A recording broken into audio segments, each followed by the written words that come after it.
Hi. மனுஷங்கள ஒரு கிரேசியான கிரியேச்சர்னு சொல்லலாம். சில நேரங்கள்ல மனிதர்கள் ரொம்பவே புத்திசாலித்தனமா, ரொம்பவே கைண்டா நடந்துப்பாங்க.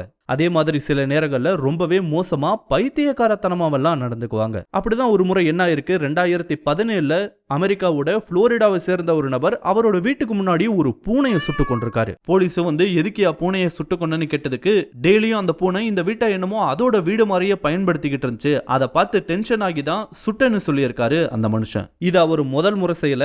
இதுக்கு முன்னாடியும் இந்த பூனை அவரோட வீட்டுக்கு வரக்கூடாதுன்றதுக்காக பல முறை அதை சுட ட்ரை பண்ணியிருக்காரு. அப்ப எல்லாம் எப்படியோ அந்த பூனை மிஸ் ஆகி போயிருக்கு. பூனைக்கு 9 லைஃப் இருக்குன்னு சொல்லுவாங்க இல்லையா, அதையெல்லாம் யூஸ் பண்ணியிருக்க போல. ஆனா திரும்ப திரும்ப அதே பூனை வீட்டுக்கு வரவும் கடைசியா மனுஷன் காண்டாகி அதை சுட்டு கொண்டு இருக்காரு. இதுல ஒரு விஷயம் என்னன்னா, இந்த பூனை அதே ஏரியாவை சேர்ந்த ஒருத்தரோட பூனை தான். அவரு செத்து போன இந்த ஒரு பூனைன்னு மட்டும் இல்லாம இன்னும் 8 பூனைகளை வளர்த்துட்டு வந்தாராம். அதுக்கெல்லாம் என்ன ஆச்சுன்னு தெரியல. தேங்க்ஸ் ஃபார் வாட்சிங்.